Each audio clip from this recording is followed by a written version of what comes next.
So আমরা এখন যে বিষয়টা নিয়ে আলোচনা করব সেটা হচ্ছে তোমার নোস। নোস মূলত হচ্ছে নাক।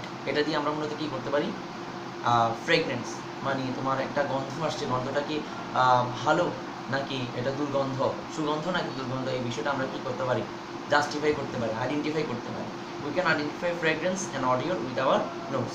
আমরা মূলত নোসটা মূলত দুটি কাজে ব্যবহার করি। একটা হচ্ছে তোমার স্মেল আইডেন্টিফাই করার জন্য, স্মেল মানে তোমার গন্ধ আইডেন্টিফাই করার জন্য, আর হচ্ছে তোমার নিঃশ্বাস নিতে পারি। ঠিক আছে? You enjoy the fragrance of flower, আমরা ফুলের যে সুগন্ধ সেটা নিতে পারি। And cover our nose we smell when we smell the odour coming from dirt. একটা দুর্গন্ধ যখন কি আসে, গন্ধ যখন কি থেকে আসে, ডার্ট মানে বিভিন্ন ময়লা আবর্জনা থেকে যখন গন্ধ আসে, তখন আমরা সেগুলোকে কী করতে পারি? আইডেন্টিফাই করতে পারি যে এটা কি খারাপ গন্ধ না কেমন সেন্টটা কি, সেটা আমরা আইডেন্টিফাই করতে পারি। ক্লিয়ার এতটুকু? দেন আসি তোমার আওয়ার নোজ ইজ সিচুয়েটেড, কোথায় এর অবস্থান? Nose is situated above the vocal cavity. Vocal cavity ঠিক কি উপরে। আচ্ছা, এখন আসো তোমার এই ভোকাল, এই নোজের কয়টা পার্ট রয়েছে? নোজের দুইটা পার্ট, একটা হচ্ছে তোমার নস্ট্রিল আর হচ্ছে তোমার নাসাল ক্যামো। ওকে, তো এবার আসি ফার্স্টে আমরা যেটা পড়বো সেটা হচ্ছে নাসাল। নস্ট্রিল কি? নস্ট্রিল মানে হচ্ছে তোমার নাসা রন্ধ্র, মানে যে ছিদ্র দিয়ে, এই যে দেখো এটা, ঠিক আছে, এটা হচ্ছে আমাদের নোজ। নোজের এই দুইটা যে নস্ট্রিল দেখতে পাচ্ছি, এর মধ্যে দিয়ে কী করে? এয়ারটা ভিতরে এন্টার করতে পারে। ইংলিশে তোমাদের বই যেটা যেভাবে আছে এভাবে একটু বলার চেষ্টা করছি। The part of the nose through which the air enters into the nose is called nostril. The part of the nose by which air enters into the nose is called nostril. Clear এতটুকু? আচ্ছা, then number 2 point, nasal canal. It is a cavity that extends. It is a cavity that extends from the nostril to the back of throat or pharynx. Throat মানে কি তোমার? Through মানে হচ্ছে তোমার ভিতরের দিকে একটা কি আছে? ফেরিঞ্জ আছে, যেটাকে তোমার থ্রটও বলে, আবার কি বলে? ফেরিঞ্জও বলে।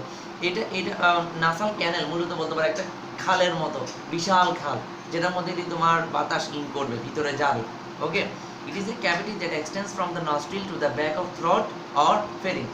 The cavity is triangular. এই ক্যাভিটিটা তোমার কেমন?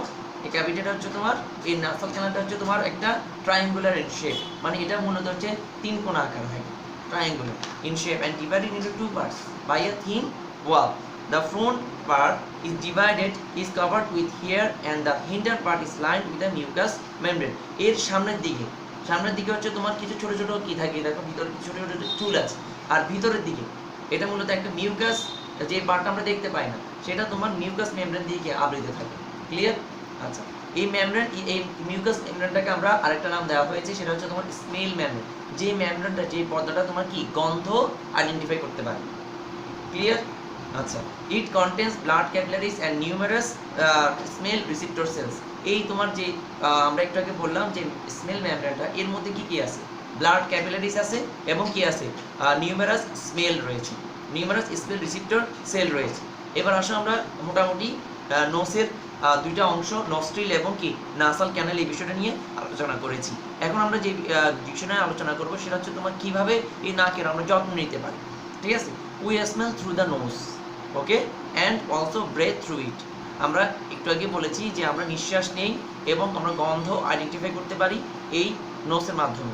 আচ্ছা, it has a mucus membrane in it, so in children darts gets trapped in the mucus and which should be cleaned regularly. মনে রাখতে হবে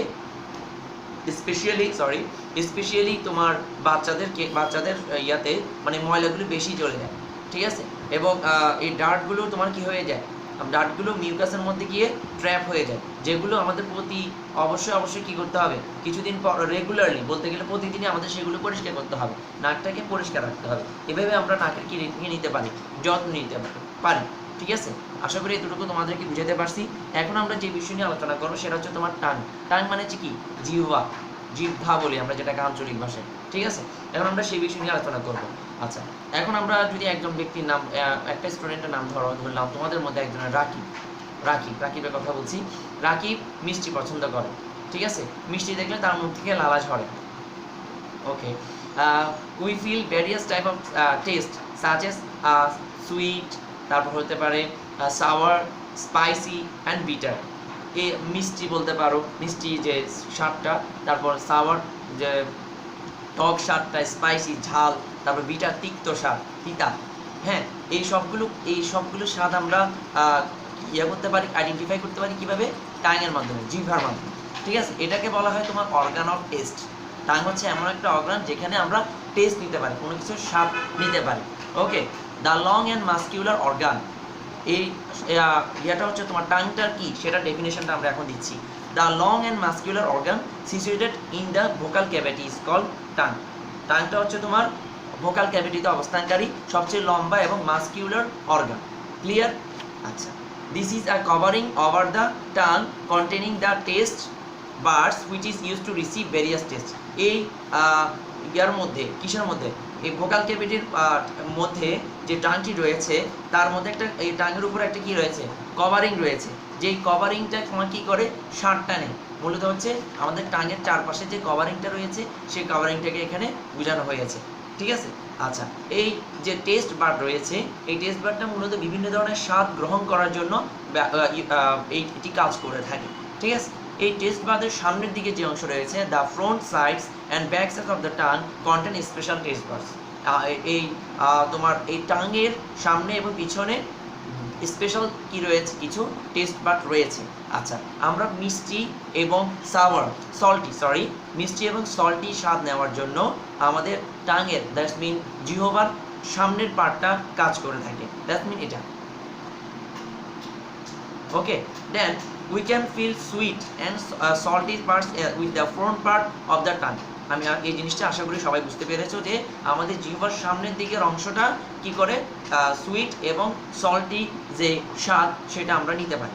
দেন দ্যাটস মিন হচ্ছে তোমার মিষ্টি স্বাদ এবং লবণাক্ত যে স্বাদ সেটা আমরা এর মাধ্যমে বুঝতে পারি। আচ্ছা, with the sides of the tongue, that's mean জিহ্বার দুই পাশে এই দুই অংশটি মূলত কাজ করে থাকে সাওয়ার, তিক্ত স্বাদ নেওয়ার জন্য, টক স্বাদ নেওয়ার জন্য। ঠিক আছে, the taste buds at the back are in sides, পিছনের দিকে যে টেস্ট বার্ড রয়েছে সেই অংশগুলো সাইজে একটু বড় হয়ে থাকে এবং this help us to feel bitter taste. আমরা যে স্বাদগুলোর কথা বললাম তার মধ্যে একটা অংশ বাদ ছিল, সেটা হচ্ছে বিটার, তিতা স্বাদ। এই স্বাদ নেওয়ার জন্য মূলত আমাদের যে টেস্ট বার্ডগুলো পিছনের দিকে অবস্থান করে, যেগুলো সাইজে অনেক বড়, সেগুলো কাজ করে থাকে। ঠিক আছে, আশা করি সবাই বুঝতে পারছো। Since there is no taste in the middle of the tongue, টাঙের মাঝখানে, দ্যাটস মিন এই জায়গায়, হ্যাঁ এই জায়গায় কি থাকে না? কোনো স্বাদ থাকে না। কেন স্বাদ থাকে না? বিকজ এখানে কোনো টেস্ট বার্ড নেই, যেগুলো স্বাদ নেওয়ার জন্য, স্বাদ বোঝার জন্য খুবই প্রয়োজন। আশা করি আমরা নোজ এবং টাং এই দুটি বিষয় তোমাদেরকে বোঝাতে পেরেছি। আচ্ছা, এখন যে বিষয়টি আসে সেটা হচ্ছে এই টাঙের কিছু ফাংশন রয়েছে এবং কিভাবে এটা টেক কেয়ার করতে পারি সেই বিষয়টা নিয়ে আমরা এখন আলোচনা করব। আচ্ছা, function of tongue, the following functions are perform by tongue. কি কি? Tasting and swallowing food, that's mean খাদ্য স্বাদ নিবে এবং সেগুলো গিলে ফেলবে। আশা করি বুঝতে পারছো। আচ্ছা, then helping chewing of food by moving it nearer to the teeth, দাঁতের মাধ্যমে এই খাদ্যগুলোকে কি করে ফেলা? চূর্ণ করে ফেলা, বড় বড় টুকরোটাকে ছোট ছোট টুকরো করে সেটাকে গিলতে সহায়তা করা, এই বিষয়টা কাজ করে থাকে। আচ্ছা, তারপরে হচ্ছে হেল্পিং মিক্সিং ফুড উইথ স্যালিভা। দেন হচ্ছে তোমার অ্যাসিস্টিং ইন স্পিকিং, কথা বলতেও কিন্তু জিহ্বা, দেখতে পাচ্ছ আমি কথা বলছি, আমার জিহ্বাটা কিন্তু বারবার জায়গা ডিসপ্লেস করছে, দ্যাটস মিন জায়গাটি পরিবর্তন করছে। এইভাবে আমরা কথা বলতেও কি আমাদের এই টাংটা মানে দ্যাটস মিন জিহ্বাটা অনেক সহায়তা করে থাকে। আচ্ছা, এবার আমরা যে বিষয় নিয়ে আলোচনা করব সেটা হচ্ছে টাঙের কীভাবে যত্ন নিতে পারি। আচ্ছা, জিহ্বারও কিন্তু যত্ন নিতে হবে, প্রতিটি অর্গানের অবশ্যই যত্ন নেওয়া প্রয়োজন, তবে সেগুলো সুস্থ থাকে এবং আমরা আমাদের স্বাভাবিক কাজগুলো সঠিকভাবে করতে পারি। আচ্ছা, যে বিষয়টা নিয়ে এখন আলোচনা করব, taking care of the tongue. The tongue is an essential organ for digestion of food, আমাদের খাদ্য পরিপাকে, ডাইজেশন মিন পরিপাক, খাদ্য পরিপাকে দ্যাটস মিন খাদ্য কঠিন খাদ্যটা তরল এবং সরল খাদ্যে রূপান্তরিত হয়ে যাতে শরীরে সহজে কি বিভিন্ন অঙ্গে তার মধ্য থেকে পুষ্টিগুলো চলে যেতে পারে এবং বাকি পদার্থগুলো যাতে আমাদের রেচনতন্ত্রের মাধ্যমে শরীর থেকে বের হয়ে যেতে পারে। এই জন্য মূলত এই ডাইজেশন প্রক্রিয়াটিতে আমাদের এই টাংটা অনেক বিশাল ভূমিকা পালন করে থাকে। আচ্ছা, to take care of the tongue we have to follow few steps, আমাদেরকে কিছু স্টেপ ফলো করতে হবে। সেই স্টেপগুলো কি? দে ইনক্লুড ব্রাশিং টিথ, আমাদেরকে অবশ্যই প্রতিদিন ঘুম থেকে উঠে এবং শোয়ার আগে অবশ্যই টিথ ব্রাশ করে তারপর ঘুমোতে হবে। দেন ক্লিনিং টাং রেগুলারলি, অবশ্যই আমাদেরকে নিয়মিতভাবে জিহ্বা কী করতে হবে? পরিষ্কার পরিচ্ছন্ন রাখতে হবে। Then a white or yellow coating may form on the tongue due to certain diseases. বিভিন্ন নির্দিষ্ট রোগের কারণে টাঙের উপরে, জিহ্বার উপরে একটা কোটের মতো একটা কাভারিং আসতে পারে বিভিন্ন রোগের কারণে। মূলত আমরা চাইবো আমাদের যাতে কারোর জন্য এই ধরনের রোগ না হয়। This may happen during fever, এটা হতে পারে এই রোগ, এই কোটিংটা হতে পারে জ্বরের মাধ্যমেও হতে পারে। আমরা দেখি মাঝে মাঝে, দেখি না আমরা মাঝে মাঝে এই জিনিসটা, এই কোটিংটা দেখতে পাই। A good result may be can be obtain by rinsing with salt water. আমরা লবণ পানি খেয়ে কিন্তু আমাদের এই ভালো একটা রেজাল্ট আমরা পেতে পারি এই রোগ থেকে মুক্তির ক্ষেত্রে। If the tongue of the children are not clean, card or like sports may be visible on them.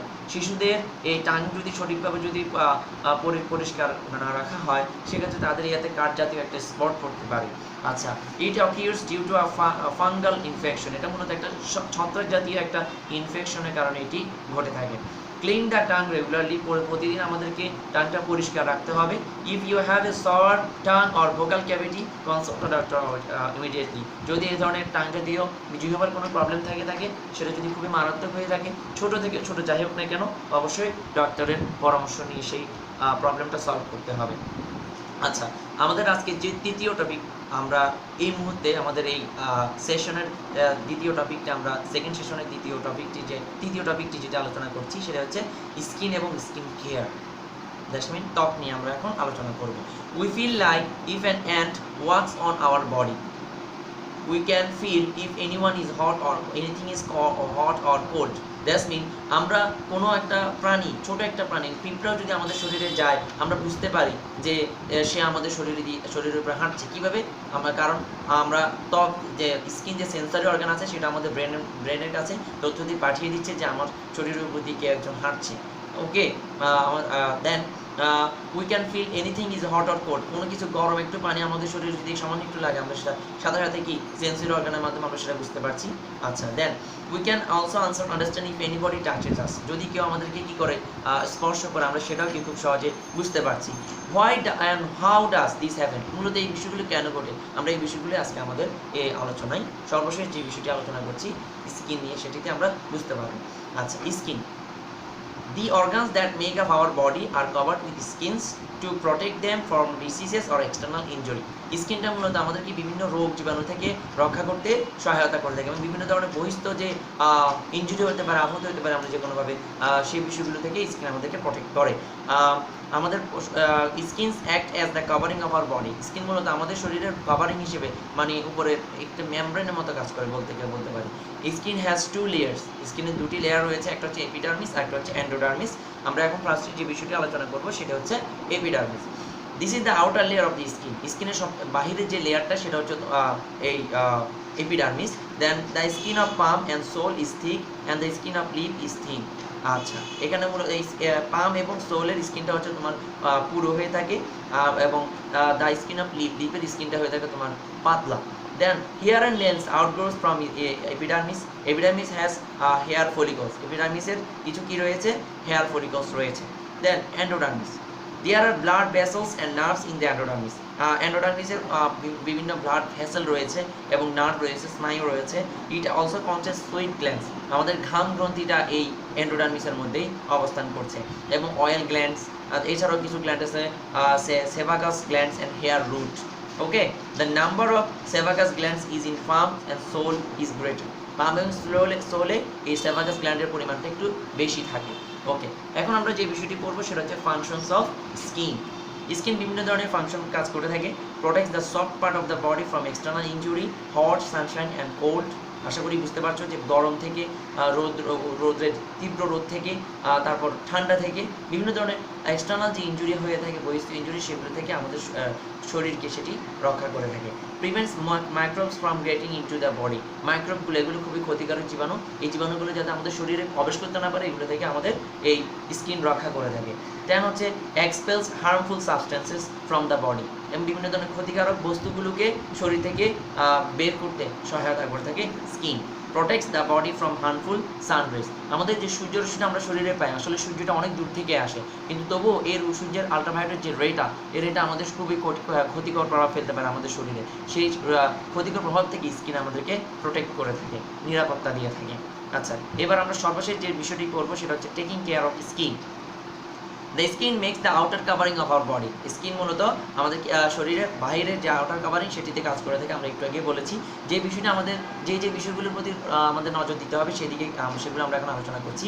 Taking bath regularly to bath avoid infection of skin dandruffs scabies etcetera. That's mean বিভিন্ন ধরনের খুশকি থেকে বিভিন্ন ধরনের ক্ষতিকারক জীবাণু থেকে বাঁচার জন্য, তাদের ইনফেকশন থেকে বাঁচার জন্য, ফাঙ্গাল ইনফেকশন হতে পারে, এই বিভিন্ন ধরনের ইনফেকশন থেকে বাঁচার জন্য আমাদের অবশ্যই প্রতিদিন গোসল করতে হবে নিয়মিত। অ্যাভয়েডিং ইউজিং আদার টাওয়েলস, অন্যদের টাওয়েল ইউজ করা যাবে না, অন্যদের তোয়ালে ইউজ করা যাবে না, অন্যদের ব্যবহৃত তোয়ালে ইউজ করা যাবে না, নিজের আলাদা একটা তোয়ালে থাকতে হবে। Cleaning one's toils and napkins with hot water and soup after 1 or 2 days। প্রতি 2-1 দিন পর ন্যাপকিন টাওয়ালগুলোকে অবশ্যই গরম পানি দিয়ে আমাদের ধৌত করতে হবে, সোপ দিয়ে ধৌত করতে হবে, যাতে সেগুলো থেকে সকল জীবাণুগুলো চলে যায়। Okay, then consulting a doctor if any skin problem diseases such as scabies, ringworms etcetera occur. মানে বিভিন্ন ধরনের স্ক্যাবিস হতে পারে, রিং সোম, ওর্ম হতে পারে, এর বিভিন্ন ধরনের ক্ষতিকারক যে রোগগুলো এগুলো থেকে বাঁচার জন্য, স্কিন ডিজিজগুলো থেকে বাঁচার জন্য অবশ্যই ডাক্তারের পরামর্শ নিতে হবে। Do not use any ointment without consulting a ডক্টরের পরামর্শ ব্যতীত কোনো কি নেওয়া যাবে না, কোনো ধরনের ওষুধ ব্যবহার করা যাবে না। আশা করি আমরা আজকে যে 3টি পয়েন্ট ছিল, নোজ, টাং এবং স্কিন, এই 3টি বিষয় খুব ভালোভাবে আমাদেরকে বোঝানোর চেষ্টা করেছি। যদি এরপরে কোনো সমস্যা ফেস করো অবশ্যই আমাকে আজ করতে পারো, আমি অবশ্যই সেগুলো আনসার দিব। লেকচারের আজকের পার্টটা মূলত এখানে শেষ হচ্ছে। সবাইকে অসংখ্য ধন্যবাদ।